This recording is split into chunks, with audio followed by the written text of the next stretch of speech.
Allez, salut à tous, bienvenue pour cette vidéo. On se retrouve cette fois-ci pour parler PC Engine Super Graphics avec cette console sortie autour de 1990 qui nous a permis pour la plupart de tâter des jeux type borne d'arcade avec une qualité visuelle jamais égalée sur les consoles 8 bits d'époque, et la Super Graphics qui se veut une console enfin 16 bits.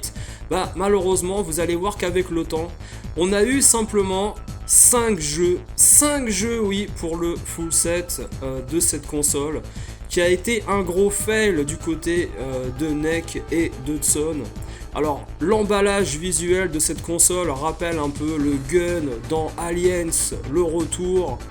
Alors il y a eu également un format CD-ROM avec la Duo qui intègre cette technologie en plus. Alors on se demande pourquoi NEC a donc sorti cette version U-Card après la Core Graphics, après la PC Engine.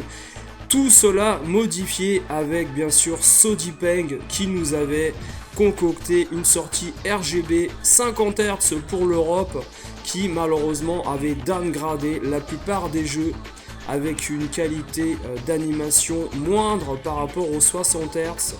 Alors on va voir tout de suite ce qu'il en est du côté des jeux autour de cette console.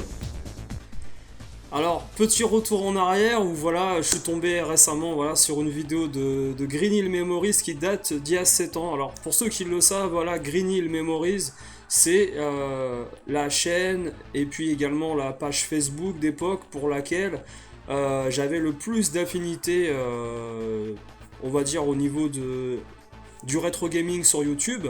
Moi j'étais pas du tout du côté de Dailymotion ni d'autres réseaux sociaux pour regarder les rétros. Je suis tombé par hasard un jour sur en tapant rétro gaming dans Google, un peu comme tout le monde, et j'aime bien regarder d'anciennes vidéos de Green Hill, justement, qu'il y avait ce groupe, cette équipe. Et j'ai été un peu étonné de voir que il y avait certains membres de l'équipe qui, il y a 7 ans, n'avaient pas forcément eu d'affinité avec certains titres de la Super Graphics, et également certains jeux, certains éditeurs. Alors il y a toujours un moment où nous on va découvrir également des jeux, des consoles, etc. Moi je me souviens encore une fois être allé par exemple en 2017 du côté de République parler avec un ou deux gérants de l'AES, du MVS, de la Neo Geo, c'est-à-dire que moi j'étais un gros noob à travers tout ce qui était Neo Geo, et j'ai eu besoin un peu de me renseigner également, on commence tous par là. La PC Engine, c'est un format qui m'intéressait absolument pas, parce que premièrement je l'ai pas connu, je l'ai simplement vu dans les magasins, les boutiques, à des prix exorbitants. Quand t'es gamin, quand t'as 11-12 ans, autour de 90, 91, 92, t'as 12-13 ans, tu vois les choses dans les magazines, tu vois une portable, tu vois la Super Graphics, tu vois la Duo avec le lecteur CD, tu vois également la PC Engine, la Core Graphics, tu n'y comprends rien. C'est-à-dire que premièrement, la personne qui est chargée des achats dans la famille, c'est tes parents, c'est pas toi. Au niveau des achats, toi, tu as de l'argent de poche de Noël, une petite demande pour un anniversaire ou quelque chose comme ça, mais ça s'arrête là. Alors, pour ce qui est de l'époque, nous, ce qu'on voulait étant gamin à l'âge de 11 ans, on voulait la Game Boy, on voulait la Mega Drive. La Super Nintendo, je l'ai jamais vraiment voulu parce que j'avais déjà Mega Drive, Game Boy, Atari ST. Franchement, à un moment donné, 4 consoles pour une personne, sachant que pour la famille en plus, on avait la Master System à 3, donc ça fait déjà beaucoup de consoles, faut acheter les jeux derrière, attention, c'est ça qu'il faut voir. PC Engine, ça reste de l'import. C'est-à-dire que SodiPeng a fait l'import officiel en France, mais a modifié les consoles pour le marché européen. Donc on a eu clairement voilà, des consoles qui sont passées en 50 Hz dans les supermarchés, Auchan, chez Shoot Again, les consoles étaient vendues en 60, mais on pouvait demander à la modifier parce que la plupart des gens à l'époque avaient une télé bien sûr pâle qui n'était même pas NTSC. Il fallait jouer parfois sur un moniteur pour avoir la couleur et puis un affichage au niveau de l'image. Alors je parle même pas de la qualité sonore parce que les fiches rouges et blanches en général ça partait sur un ampli ou une chaîne hi-fi qu'on mettait en plus du moniteur. Il y avait également l'adaptateur Péritel, mais l'adaptateur Péritel d'époque n'était pas forcément fourni parfois avec toutes les consoles. C'est la Core Graphics qui a démocratisé un peu ces sorties RCA avec justement la Péritel intégrée adaptée. Sinon, PC Engine première du nom, qu'est-ce que c'est? Prise antenne. Et ouais, prise antenne, c'est-à-dire que tu as du noir et blanc, tu as des parasites au niveau des télés 50 Hz parce que l'affichage 60 fait que le balayage n'est pas le même et tu n'as pas d'image. Donc panique quand tu rentres chez toi avec... et d'ailleurs je fais une dédicace à Vincent Dragon Games qui nous avait raconté cette histoire avec la PC Engine qu'il avait acheté avec sa mère. Et il rentre chez lui, image noir et blanc, parasite, rien du tout à l'image. Il s'est dit qu'est-ce que j'ai fait, j'ai cassé la console après l'avoir simplement branchée. Alors, pour ce qui est voilà, de la Super Graphics, alors là, c'est encore plus compliqué. C'est-à-dire que nous, on a une machine que l'on voit dans les supermarchés en vente. Elle est en vente à la Fnac, elle est en vente au BHV, elle est en vente... c'est à peu près tout. Il y a peut-être Auchan qui est encore partenaire avec SodiPeng qui distribue les Super Graphics. Mais la Super Graphics, quand elle sort, format U-Card, il n'y a pas de CD, attention. C'est une console qui sort très cher. Elle est à plus de... Je crois qu'elle est facilement près de 3000 francs au tout début. Et après, il y a un downgrade vraiment au niveau du prix. Il baisse largement les prix parce qu'il n'y a pas forcément d'acheteurs. Et encore une fois, les jeux sont mal distribués. C'est-à-dire que vous allez dans les supermarchés, vous voyez quoi ? Vous voyez pas grand chose, il y a 3-4 jeux qui se battent en duel, sachant que les supermarchés, voilà, ils ont besoin également que ça soit rentable ce qu'ils font. Donc la Super Graphics, niette, vous la voyez nulle part. Faut pas se mentir, vous en voyez une au BHV ou vous en voyez une à la Fnac, soit elle est en démo, soit il n'y en a pas en stock, soit il y en a une en stock, mais personne ne l'achète. Je me souviens très bien avoir vu par exemple, je crois qu'on était autour de 91 ou quelque chose comme ça, durant l'année 90-91, on avait Daima Kaimura qui tournait à la Fnac de Créteil-Soleil en démo à côté de l'Amiga, de l'Atari ST et puis d'autres ordi d'époque. C'était très impressionnant, on avait vraiment l'impression de voir l'arcade sur une console. Maintenant, attention, la Neo Geo n'avait rien à envier non plus à la Super Graphics. C'est ça le problème. C'est que quand vous êtes en 91-92 et que la Neo Geo commence à se vendre du côté également de ces magasins-là, vous regardez plus la Super Graphics au bout de 6 mois. C'est-à-dire que c'est une console qui disparaît mais très très très vite de l'esprit des gamers. Alors écoutez, voilà, moi je vous propose de regarder les jeux de ce fameux full set Super Graphics pour vous donner un avis des années après. C'est-à-dire que dans la vidéo de Green Hill par exemple, où j'ai regardé en entier cette vidéo qui date d'il y a 7 ans, on compare par exemple Battle Ace à Afterburner au niveau des performances autour de 90-91. Faut dire qu'il y a également un jeu qui s'appelle Air Diver sur la Mega Drive qui ressemble énormément à Battle Ace. Je pense sincèrement que la Mega Drive n'avait absolument rien à envier à cette Super Graphics à l'époque. Au niveau des animations, au niveau de l'intérêt de certains jeux.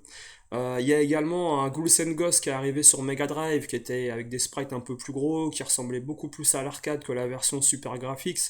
Et la version également Super Nintendo qui ont des petites différences et qui sont peut-être un peu plus basées sur le hardware de la console pour exploiter un peu plus la machine. Alors on va regarder tout de suite voilà 1941. Alors, c'est un titre, voilà, d'Hudson, qui a été fait par Capcom hein, sur les bornes d'arcade. Attention, c'est Capcom qui a fait toute la série des 1940. Il y a jusqu'à 45, je crois, un truc comme ça. Alors, au niveau du gameplay, c'est extrêmement fluide, c'est extrêmement rapide. Il y a une petite variante au niveau, je trouve, amélioration graphique qu'on peut voir par rapport à d'autres versions de shoot'em up sur la console, avec par exemple les Gunhead, comment ils s'appellent, les Final Soldier, les Soldier Blade, etc. On a une petite variante, il y a un peu plus de sprite à l'écran. Il y a également plus d'effets visuels, avec parfois tout ce qui est au premier plan et second plan d'un scrolling vertical, avec par exemple les nuages, vous avez en bas l'animation de la mer au niveau des bateaux. Maintenant, est-ce que sincèrement ce jeu n'aurait pas été possible à faire en version, comment dire, PC Engine de base? C'est-à-dire que je pense clairement qu'on aurait pu faire ce titre-là sans forcément passer par une super graphics. Voilà, après dites-moi ce que vous en pensez. On peut également upgrader son vaisseau, faire des petits loopings à droite à gauche pour évidemment comment dire, éviter les obstacles. Voilà, comme je viens de faire. Il y a également des ennemis qui sont assez énormes au niveau. Il y a l'autofire. Il y a des ennemis qui sont assez énormes. On peut charger son arme également pour tirer beaucoup plus rapidement sur les ennemis. Maintenant, vous prenez une balle, votre vaisseau meurt tout de suite. Il n'y a pas de, il n'y a pas forcément de retry de ce côté-là. Les ennemis sont pas faciles à battre. C'est-à-dire que c'est pas forcément un jeu hyper long non plus, mais attention, voilà, on a quand même un jeu qui demande pas mal de skills, un jeu qui demande également pas mal de persévérance au niveau de certains niveaux. Voilà, on va essayer de s'appliquer, parce que c'est vrai qu'en discutant, on a un peu moins toujours de précision au niveau des armes, etc. Bon, c'est un premier niveau qui est largement faisable en une vie, largement faisable. Il n'y a pas forcément besoin de s'y reprendre. Maintenant, c'est vrai que au niveau difficulté, ça peut rappeler ce qui se faisait avec, par exemple, Flying Shark euh, en borne d'arcade ou d'autres types de jeux comme ça. 1941, il met la barre un peu plus haute. Vous le voyez ici avec les sous-marins qui apparaissent sous l'eau. Ça, clairement, en fait, c'est des choses, on va dire, qu'on voit pas forcément très souvent au niveau des consoles de salon. Maintenant, il faut vraiment utiliser dès qu'on le peut, voilà, les loopings pour passer par-dessus les vagues d'ennemis qui arrivent. Moi, c'est un jeu que j'ai découvert il n'y a pas si longtemps. Et pourquoi je m'y suis pas intéressé? Parce que moi j'aime pas forcément jouer à des jeux dont je ne possède pas le système. Et ça en fait, bon, ça a fait qu'il y a pas mal de titres en effet que j'ai découvert sur le tard. Maintenant, le fait que tu aies des continus à gogo, voilà, ça aide énormément. Il y a des petites animations en plus au niveau du sol, avec, comme vous le voyez ici, des grues, les vagues, des petits effets de transparence qui sont gentillets, hein, parce qu'au final, ça reste superficiel, on va dire. Voilà. Hop, là, on est dans la base ennemie où justement les croiseurs partent du chantier. Voilà. Alors vous avez vu, hein, si vous utilisez les loopings et les bombes et les rechargements, en général ça se passe bien. Mais le jeu, on va dire en une vie, est vraiment pas facile du tout au niveau du gameplay. Après franchement, on a envie d'y revenir. Ça reste, pour moi ça reste un bon titre. On a envie de faire plusieurs runs et de recommencer. Ce qui n'est pas forcément le cas parfois sur certains shoot'em up d'époque. Graphiquement, si vous regardez bien les détails au niveau de l'image, vous voyez qu'il se passe pas mal de choses au second plan, tout en bas, en dessous des nuages. Alors par contre, l'avion ne passe pas à travers les nuages. C'est encore un effet d'optique. Alors, c'est pas un jeu où il faut mettre l'autofire, parce que vous avez besoin de recharger en fait votre arme pour pouvoir continuer au niveau de la destruction des vagues d'ennemis qui sont très nombreux par moment. Alors après, je sais pas si c'est au niveau de l'émulateur avec lequel on joue ou quoi, mais on peut noter quelques tout petits ralentissements par moment lorsqu'il y a beaucoup de monde à l'écran. Mais on est quand même sur une tolérance assez énorme. Regardez par exemple ici, je pense que le framerate a légèrement baissé à certains moments.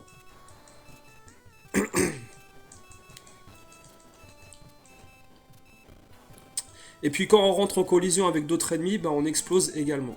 Voilà, on va passer à un autre titre tout de suite.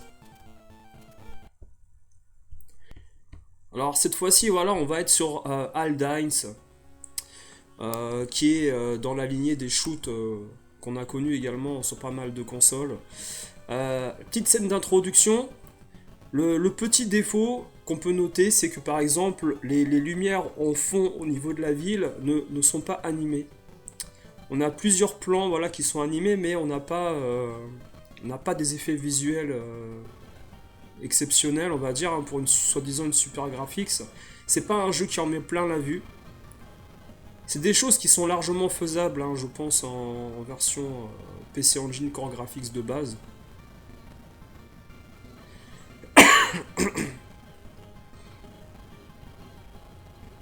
Voilà, c'est un peu le topic habituel avec l'invasion et puis également la destruction de peut-être de certaines bases sur la Terre.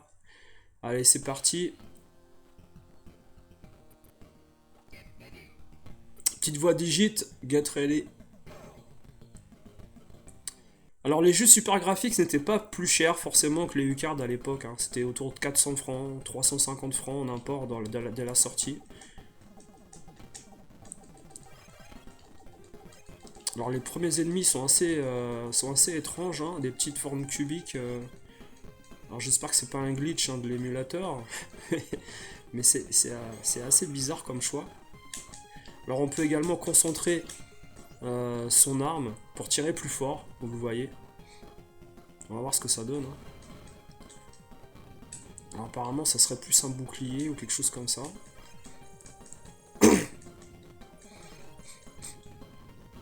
Franchement, faut dire la vérité, graphiquement c'est très décevant. C'est très décevant. Pour le moment en fait, dans cette liste, hein, vous allez voir, où on parle voilà, des titres intéressants pour la Super Graphics. Voilà, c'est un bouclier en fait, voilà, c'est un bouclier qui vous permet de vous protéger, mais le vaisseau se déplace pas très vite. Ça m'embête pas mal. Alors quand on perd, on recommence à plus ou moins au même endroit, j'ai l'impression. On va essayer avec le bouclier de détruire les trucs au sol, on va voir. On fait des tests. Hein. Ah, le bouclier est pas super efficace. Ouais, c'est assez... Là, par contre, je trouve que Aldines, par rapport à, par exemple... Ouais, le vaisseau est vraiment trop lent. Le gameplay est vraiment pas terrible. Hein. Ça... Alors, on peut détruire les missiles. Alors, vaut mieux essayer de détruire les missiles, on va faire ça. On va pas utiliser le bouclier. Au moins on aura testé. Hein. On aura testé... Alors, je pense pas que voilà, ça soit le genre de titre pour lequel vous achetiez le Super Graphics, ça c'est sûr et certain. Alors, on peut rappeler son satellite vers soi, on peut le déplacer, ok. Mais, alors ça, sincèrement, pourquoi le satellite n'a pas détruit le vaisseau ennemi? C'est très bizarre. Très bizarre.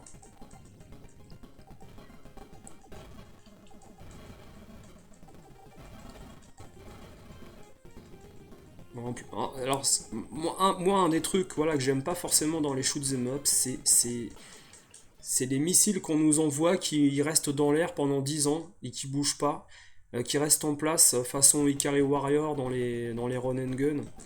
Je trouve ça insupportable parce qu'au final, nous, ce qu'on aime bien, c'est détruire les ennemis, les vaisseaux. Et si les choses se déplacent lentement à l'écran, là, attention. Après, on va peaufiner, on va pas forcément tester et dire que c'est nul tout de suite, hein, mais sincèrement, pour moi, là, on est largement en dessous de ce qui a été fait du côté des U-Cards avec Gunnet, par exemple. Là, j'ai vraiment du mal comment dire, à apprécier le titre, hein. Alors, on peut avoir des power-up au niveau des armes, comme vous le voyez là. Tout en bas de l'écran, c'est affiché. Ouais. Bon, le bouclier, sincèrement, franchement, le bouclier sert à que dalle. C'est de la merde.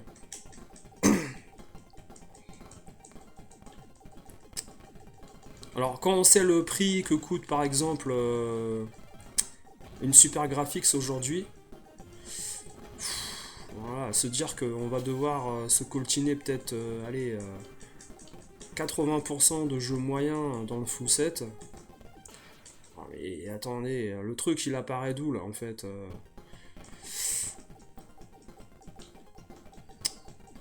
Alors là on est dans un mode visuel où on imagine qu'on a le RGB, donc l'image est optimale. Je suis pas forcément certain que ça soit un avantage. Parce que, alors du speed up c'est bien, merci. Alors le speed up il est pas généreux, hein. C'est un petit speed up. Allez, on va balancer le satellite. Le satellite, on peut le diriger en fait vers certains endroits apparemment. Alors, ah là là là, mais ça va à 2 à l'heure, le vaisseau va à 2 à l'heure, c'est horrible. C'est horrible, horrible. On peut diriger le satellite voilà, vers différents endroits. On va voir. Je ramasse des trucs pour changer d'arme, ok. Alors là, je ne sais pas forcément à quoi sert ce satellite parce qu'il détruit même pas les ennemis que. C'est très étrange. Graphiquement, je suis très mitigé, hein. La musique est tournée en loop également. La musique, c'est pas du grand art. Franchement. Sachant que, les gars, à l'époque, attention, Aldines, je crois que c'est 91. À l'époque, il y a eu quand même Thunder Force 3 qui est passé par là sur Mega Drive. Sincèrement, là c'est un shoot 'em up du pauvre, hein. Faut être honnête. Je comprends pas trop l'idée en fait de certains choix de design au niveau des séquences d'attaque ou. Alors j'imagine qu'il faut se mettre de ce côté-là maintenant. Ouais. On va faire comme ça, hein, je sais pas. Oh là là. Ouais. Sincèrement, j'espère qu'il y a des petites techniques de gameplay qui m'ont échappé au niveau du satellite. Parce que sincèrement, si ça reste comme ça et qu'au final, on doit se coltiner ce genre d'armes qui ne sont pas forcément intéressantes, on a vite fait le tour, hein, malheureusement. C'est limite 1941 est plus intéressant, mais attention, 1941, c'est presque un die and retry au niveau du shoot, dans le sens où c'est très punitif. Tu te prends une balle, c'est terminé. Et puis il y a énormément d'ennemis à l'écran. Là, ce shoot, le problème qu'il y a, c'est pas forcément les ennemis qui sont intéressants à détruire, c'est que au niveau des balles et des missiles qu'on vous envoie, ils restent en suspension dans l'air et ils vont à 2 à l'heure. Et on met trop de temps à récupérer d'autres armes en fait, je trouve. La Super Graphics n'est pas justifiée dans le cas de ce jeu-là. C'est un jeu qui aurait largement pu sortir en U-Card PC Engine de base. Après, vous me direz, à un moment donné, ils ont fait également des jeux en format CD.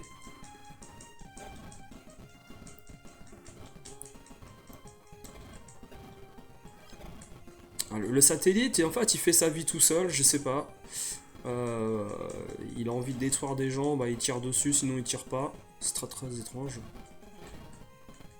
Très étrange. On va essayer de terminer ce boss là. Personnellement, là, bon, je peux pas forcément dire, voilà, ça vaut 13 ou 14 sur 20, mais par rapport à ce que j'ai vu et par rapport à ce qui était fait à l'époque sur d'autres machines, attention, hein, c'est pas si génial que. Voilà, ben, bon, on peut pas se déplacer, c'est beaucoup trop lent. C'est beaucoup trop lent, il n'y a pas de marge de sécurité. Sincèrement, musicalement, la loupe elle tourne en boucle. Le level design, c'est très moyen. Moi, je partirais sur une base de 70%, 13 sur 20, 13,5 pour le moment, pour le premier stage. Bien sûr, faut regarder. Alors, moi, je serais très curieux de voir les notes qui ont été mises dans les magazines pour ce genre de titre-là, par rapport à la concurrence d'époque. Voilà. Alors là, t'as compris qu'on va, moi, s'attaquer à du lourd. Euh, Capcom, encore une fois. Qu'est-ce que ça va valoir au niveau gameplay? Est-ce qu'on va être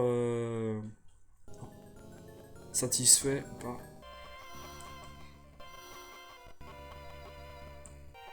Alors ne faites pas attention aux petits glitches sonores ou des choses comme ça, on est sur émulateur, hein, donc...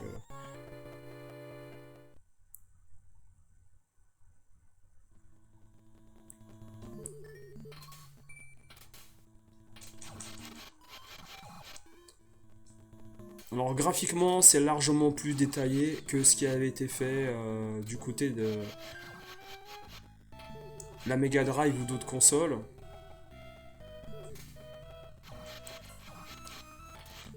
Il y a un second plan qui est pas mal du tout avec d'autres éléments de décor. Il y a également le ciel derrière qui est assez bien foutu. Il y a clairement un upgrade hein, par rapport à la version arcade. Les animations sont assez fluides, il n'y a pas de ralentissement. Après, musicalement, faites pas forcément attention parce que tout simplement, on est sur un émulateur. Au niveau des décors, c'est extrêmement bien détaillé, je trouve.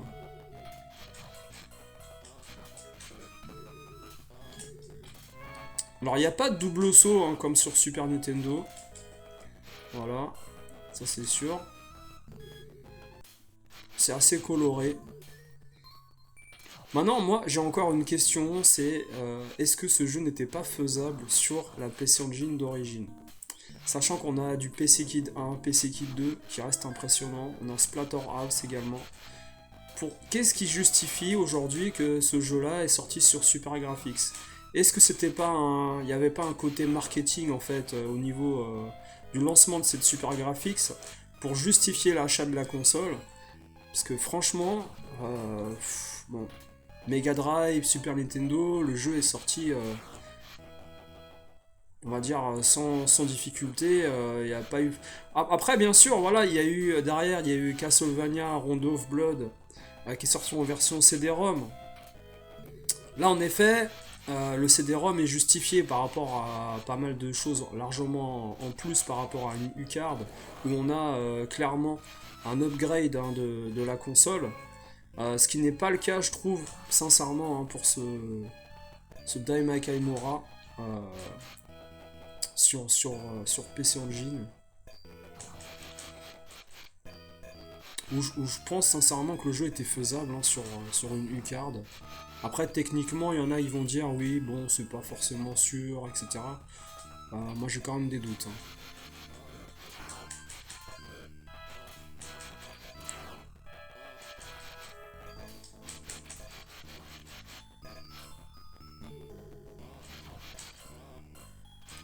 Alors là, ça va être clairement la merde, vu que j'ai pas j'ai détruit personne à l'écran avant de passer ce passage. Mais on a les petits détails au niveau des ghouls, au niveau du décor là, qui sont en plus rajoutés.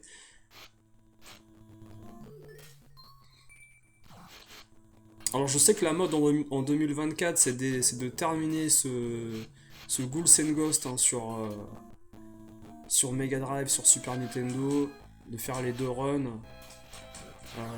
Moi c'est un jeu, sincèrement, arrivé au stage 2 ou 3, c'est bon en fait, ça m'a gavé. Ça se ressent un peu je pense de toute façon dans ma façon de jouer. Oh. Je suis pas extrêmement fan en fait du genre.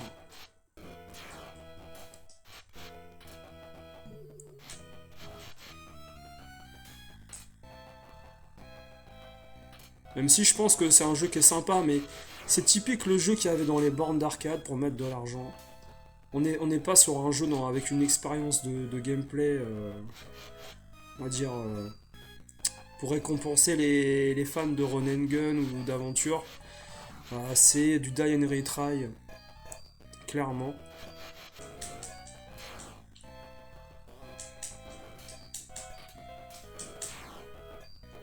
Pour aller, on va avancer, il reste pas beaucoup de temps.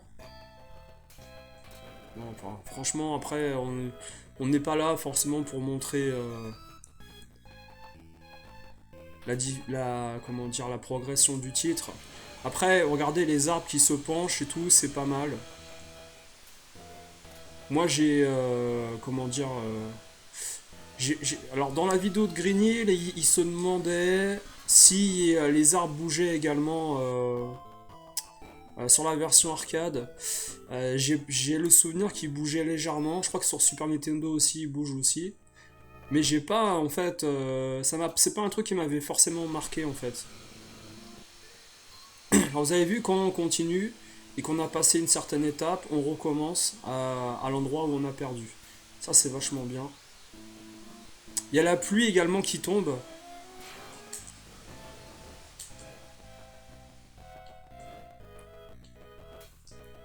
Ah ouais.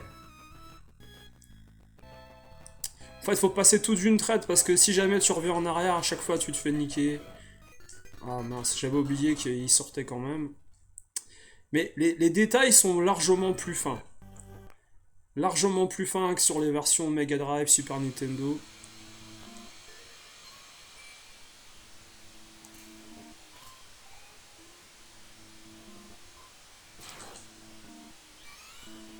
Après, comme j'ai dit, ça va être difficile, voilà, de tester forcément d'un point de vue sonore la version sur l'émulateur vu qu'il y a des glitches.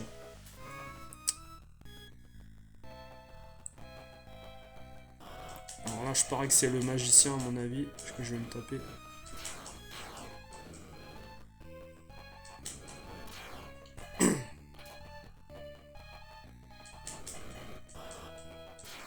Ah, il met un peu de temps à mourir, notre ami, là.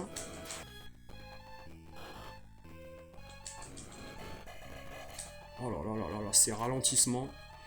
Mon dieu. Alors là, par contre, des ralentissements, il y en a. Hein. Et ça respawn dans tous les sens. Et voilà. Ouais, franchement... Là, encore une fois... on peut saluer l'adaptation arcade hein, sur la console. Maintenant, est-ce que ça justifie l'achat d'une Super Graphics, même ce titre-là? Pour le moment, il n'y a que 1941 que je trouve vraiment bien. Parce que même le Super Ghouls and Ghosts, là... Alors, c'est le fameux Battle Ace, qui est une copie de ce qui se faisait à l'époque hein, sur d'autres consoles. Avec Air Diver par exemple, il y a G-Lock. On veut clairement faire un titre hein, comme Sega le faisait du côté des salles d'arcade. Il y a une petite séquence comme ça. Bon, sincèrement, c'est des animations en loop qui sont même faisables sur Game Boy et il n'y a rien d'exceptionnel. Je crois même sur la NES, on a réussi à faire ce genre de truc. Alors, musicalement, c'est dégueulasse. Même en 89, hein, 89-90. Alors regardez la taille des ennemis, ils sont minuscules. C'est des gros sprites qui pixelisent énormément dès qu'ils apparaissent près de vous. On peut pas accélérer ni ralentir, le vaisseau va à la même vitesse. On peut viser avec le cadre, voilà, au niveau précision, si on peut dire vite fait. Sincèrement, le comparer à Afterburner, c'est l'hôpital qui... Enfin, Afterburner, c'est 20 fois mieux quand on est objectif. Galaxy Force également, c'est largement mieux du côté de chez Sega. Ça, c'est clairement un G-Lock du pauvre sur Super Graphics. Je crois même sur Lynx, ils ont fait un genre de titre qui ressemble un peu à ça. Je crois que c'est J-Lock sur Game Gear aussi. Enfin, vous allez acheter une Super Graphics, les gars, pour jouer à ça, quoi. Il suffit d'éviter les missiles à droite à gauche. Les ennemis, ils foncent sur vous sans forcément beaucoup d'intelligence. Là, on est au-dessus des nuages, on peut pas s'écraser. Vous appuyez vers le bas, on continue. Bah, le vaisseau est dans un couloir. C'est scripté à mort. Les ennemis sont tous les mêmes. Alors il y a des mecs qui viennent derrière vous, ok. Y a même... Alors là par rapport à tout à l'heure où on avait une voix digite get ready, là il n'y avait rien du tout. Maintenant il fait nuit. Bon. Là je salue un peu Axel dans la vidéo de Green Hill qui avait remis en place les autres dans leur excitation. Parce que franchement c'est du niveau d'une U-Card de PC Engine basique. Il n'y a pas besoin de super graphics pour jouer à ça. En fait, moi, plus je joue à des jeux super graphics, plus je me dis, ces jeux-là étaient largement faisables en version U-Card sans le boost en fait du hardware. Parce qu'au final, la super graphics, c'est quoi? C'est une core graphics avec un hardware légèrement optimisé. Mais c'est très moyen, voire mauvais, je trouve. Alors là, apparemment, soit on s'écrase, soit je sais pas. Voilà. Vous avez compris, le genre de titre qui vraiment passable. J'ai même pas envie de terminer le niveau 1. Je trouve le jeu graphiquement, ça vaut du 10 sur 20. Gameplay, il n'y a aucun intérêt. Les mecs viennent s'empaler devant vous. Musicalement, c'est horrible. Même si attention, voilà, on est sur une version émulée où il y a un peu de glitch, mais la loupe, enfin, c'est pas intéressant. Le tableau de bord du vaisseau ne sert absolument à rien vu qu'on ne peut pas se déplacer en hauteur ni en descente. Il n'y a pas d'altimètre, il n'y a pas de vitesse, on est à la même vitesse tout le temps. Les ennemis n'ont aucune intelligence. Afterburner, il y a des séquences où ça va un peu plus vite, même au niveau animation, au niveau décor, en apparence à l'écran. Franchement, c'est très moyen, voire mauvais. Alors, le dernier titre de ce full set, parce qu'au final, tu appelles ça full set si t'as envie, mais c'est une hérésie d'appeler ça full set. C'est Madou King Grand Zor. Alors, qu'est-ce que. Pardon, qu'est-ce que ça vaut? Qu'est-ce que c'est? D'accord. Donc, ça c'est un jeu super graphics, les gars. Voilà. Je crois que la Super Famicom, même Ultraman, y a match. Enfin, j'exagère peut-être, mais franchement, on n'a pas fait des meilleurs jeux sur la PC Engine de base en U-Card avant ça. Enfin, le robot, on dirait qu'il a un problème d'articulation. Il est paraplégique. On dirait presque un Homebrew Mega Drive de 2024. Je veux dire, merde. J'ai pas de mots, quoi. C'est tellement mauvais, quoi.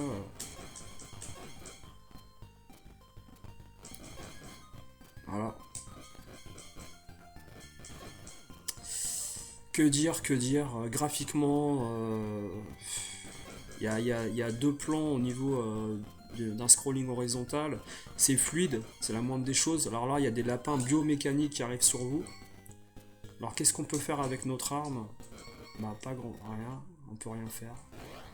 Ah, on peut se transformer. Alors tu peux te transformer en maître arbalète qui lance des lasers. On continue, hein. Sincèrement, quand vous avez PC Kid, Jackie Chan et d'autres jeux sur la PC Engine, qu'est-ce que vous allez faire avec ce truc là, quoi? Je veux dire, même Cool Spot Mega Drive, il explose ce bordel. Qu'est-ce que c'est que ça, quoi? Putain, des lapins mécaniques, quoi. Ah, transmutation. Ah, le mec maintenant il a une perche. C'est pertinent comme arme, ça, c'est une perche. Ça me fait penser à Shubimnam, là, les jeux comme ça, mais encore c'est meilleur. Alors là, il y a une planète en fond d'écran, bon, voilà. C'est pas ce qui est fou là. Les mecs viennent s'empaler sur toi, niveau intelligence artificielle, hein, ça vaut ce qui se fait en Homebrew Mega Drive en 2024. C'est très mauvais. Voilà. La musique ne colle absolument pas à l'action. On dirait une musique façon Sailor Moon en fin de vie, hein, avec un cancer généralisé. Voilà, il se transforme encore avec son épée là. Allez, je vais me transformer en... je sais pas quoi. En fait, c'est un espèce de bioman. Ah là là, attention, qu'est-ce qu'il... Ah, il peut voler celui-là. Je peux voler. Incroyable, incroyable. Incroyable, vas-y, Billy. Ah, je peux tirer en diagonale. Je peux rebondir façon Mario Bros sur les gars. Et je peux aller dans les couloirs du métro. Ah, attention, il y a un boss. Alors on se bat contre un gars qui a pas envie de se battre apparemment. Ah, je me prends une dans la gueule. Je pense qu'il faut que je me transforme... Ah, attendez. Parce que faut que je me transforme à mon avis en autre gars. Ah ouais, non mais un coup d'épée, je suis mort. C'est ça qu'en fait j'avais pas compris, je trouvais le jeu trop facile, mais tu te prends un coup d'épée, il n'y a pas de tolérance en fait. Hein. Alors, en plus, il y a un time pour arriver. Regardez, j'ai 2 minutes 53 pour tuer les lapins bioniques là. Putain, je sais même pas ce que je fous à jouer à ce jeu là en fait, je vous dis la vérité. Oh merde. Putain, je me suis pris un stop avec... Oh merde. Ah, je suis mort là? Bon.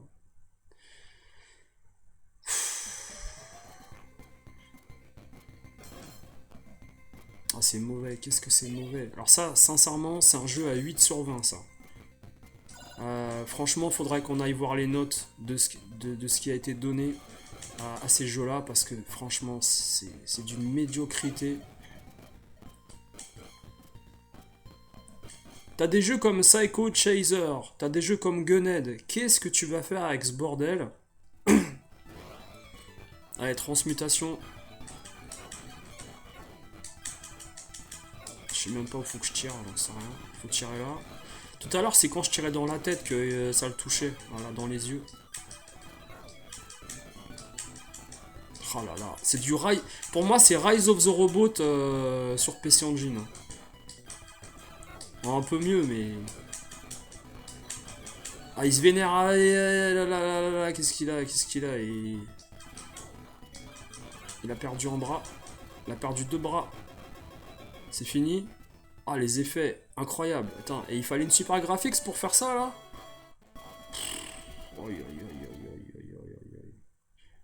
Madou King. Ça vaut combien cette merde là? Ouais, mais regardez l'animation du bonhomme quoi. Franchement le mec... Franchement c'est minable comme jeu. C'est minable. Alors si on devait donner une note, bien sûr en considérant les petits glitches sonores que j'ai avec l'émulateur pour Ghouls and Ghosts, je pense que Ghouls and Ghosts et 1941, le premier shoot'em up, sont intéressants pour le super graphics, même si pour moi ce ne sont pas des jeux qui auraient dû justifier l'achat d'une super graphics, parce que pour moi c'est des jeux qui auraient dû sortir sur la core graphics normale. Il n'y a pas besoin d'une super graphics pour faire ces jeux là. Je pense que Hudson s'est bien foutu de la gueule en fait des clients à l'époque en disant non mais il vous faut une super graphics pour jouer à ça. Mais en fait je pense sincèrement pas.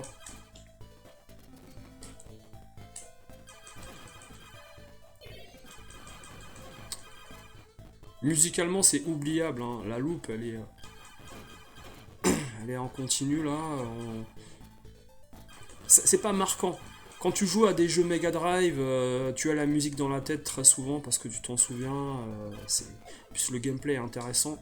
Là, il n'y a rien d'intéressant. J'ai l'impression de jouer même à un sous-jeu à Atari ST Amiga qui n'a pas été terminé. Une démo, vous savez, les petites démos qu'on avait dans les magazines d'époque. C'est un peu ça. Vous voyez, en fait, je perds pratiquement pas, j'ai même pas envie de continuer. Et ça, c'est mauvais signe en général quand tu joues pour la première fois un jeu où justement bah, tu as la possibilité de jouer gratuitement et de continuer. T'as pas envie parce qu'en fait, tu te dis le jeu est inintéressant. Alors là, je sens la plateforme qui va tomber, non? Non, même pas, même pas. Il y a même pas d'obstacle, ok. Alors là, je vais mourir, non? Je meurs pas en fait, non. Alors j'ai pas mal de power-up, mais je vais rester avec l'espèce de robot là. C'est un espèce de transformer en fait, mélangé à XOR, avec les ennemis d'XOR là, vous savez, les japonais qui se déguisaient en monstres dans le port là, où la raffinerie au Japon là, à Tokyo, où ils se battaient à chaque fois avec des explosions dans tous les sens. On voyait à peine que c'était des déguisements Halloween AliExpress. Allez, on va aller arriver au boss numéro 2. Je sais pas pourquoi il y a un signe, un talisman du diable là, parce que... Allez, allez, attention. Je sais pas. Je comprends pas l'idée. Allez, je me transforme en... je sais pas quoi. Alors c'est la tête qu'il faut taper à chaque fois, c'est ça, le premier qu'il faut taper. Ah, la musique, c'est vraiment... C'est une punition la musique. Pourquoi je suis mort? J'ai pas... Franchement, j'ai...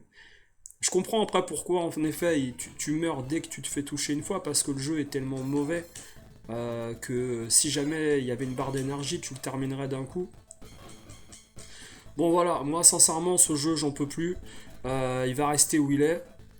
Non mais pour être sérieux, voilà, j'ai même pas envie de regarder les notes qui ont été données à ces jeux-là dans les magazines, mais je pense que si tu es objectif et que tu veux donner une note à ces jeux-là aujourd'hui, le Madou King, là, 8 sur 20, quoi. 8 sur 20, 7 sur 20, musicalement, c'est horrible, le gameplay, c'est nul, les animations, c'est nul, graphiquement, ça vaut la Lynx ou la Game Gear, c'est à peine mieux qu'une Master System. Alors, Ghouls and Ghosts, c'est pas mal. Maintenant, attention, mettre 18 sur 20 à ce jeu-là sur Super Graphics, je pense que tu mets un 16, tu mets un 16, un très bon 16, mais tu mets pas plus parce qu'au final, le jeu il est assez court quand tu fais les deux loops. Au final, il est très difficile, il est très punitif. Graphiquement, c'est à peine mieux que la Super Nintendo. Bon, ça justifie pas l'achat d'une Super Graphics. Et tu as également le 1941, qui est pour moi un très bon shoot 'em up déjà en version arcade. Mais je pense que si tu l'as terminé, il est pas si long que ça. Aldines, pour moi, c'est un fail au niveau level design, gameplay.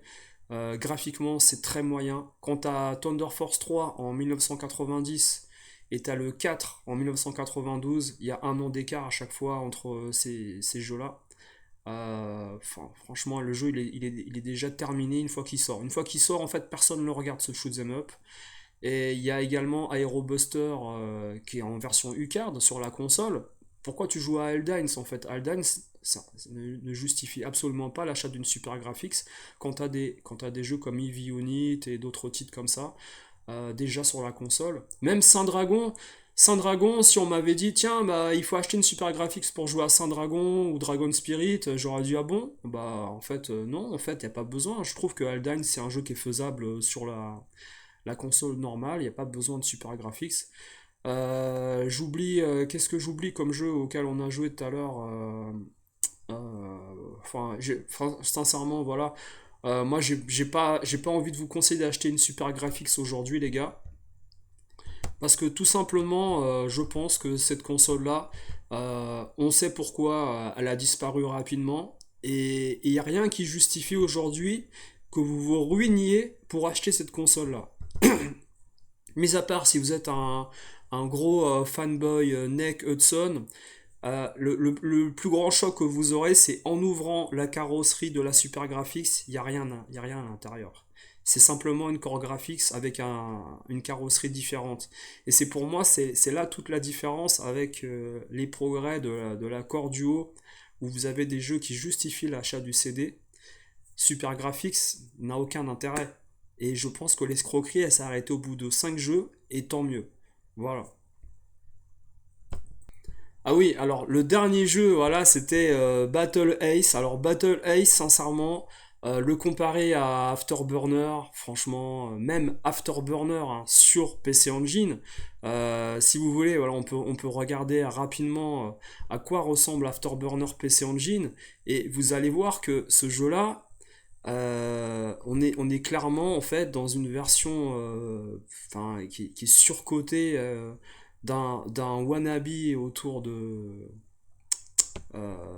d'Afterburner et Sega, parce que regardez, je vous mets tout de suite voilà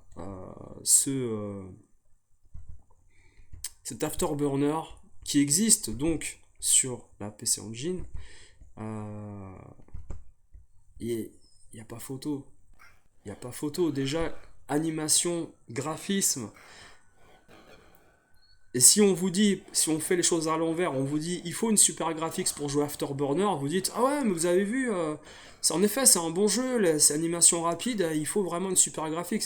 C'est un peu ça que j'ai ressenti en regardant la vidéo de Green Hill à l'époque, où en fait les gars sont hypés par des choses qui sont pas exceptionnelles, et parce qu'ils découvrent, et surtout qu'ils ont mis l'argent pour acheter le truc avec les stats qui vient d'acheter le truc en brocante où il a négocié au niveau du prix. Il se hype tout seul autour d'un produit qui est pas génial. Et sincèrement, essayez aujourd'hui de rejouer à ces jeux-là pour vous donner une idée de ce qu'ils valent réellement. Et vous allez vous rendre compte. Déjà, il n'y a même pas ça. Il n'y a même pas ça dans Battle Ace au niveau du décollage du vaisseau ou quoi. On a fait une séquence avec, par exemple, voilà. Là, t'as l'impression. Et même vous y jouez sur Mega Drive donc Afterburner, il est encore plus beau, il est meilleur. Au niveau des détails à l'image, tout ce qu'on a, euh, c'est équivalent, voire parfois au niveau des animations. Regardez les explosions, regardez par exemple les boosters du F-14 Tomcat, c'est vraiment pas mal.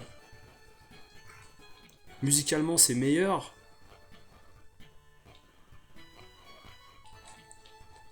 Il y a les changements également, comme dans, vous savez, euh, le, le titre, comment, Galaxy Force 2. Alors j'ai plus de missiles.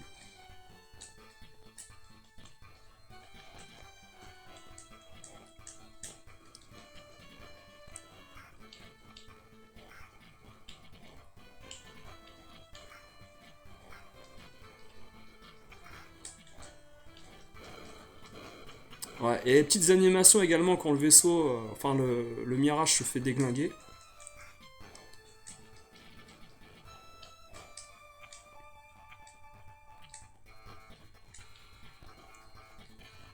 Ah, rechargement des armes, c'est vrai que j'avais plus de missiles. Ça, c'est des petits trucs, c'est simple. Mais c'est des choses qu'en fait on demande en fait. Regardez, il y a un effet de zoom également qui existe. Non, franchement, Battle Ace, poubelle.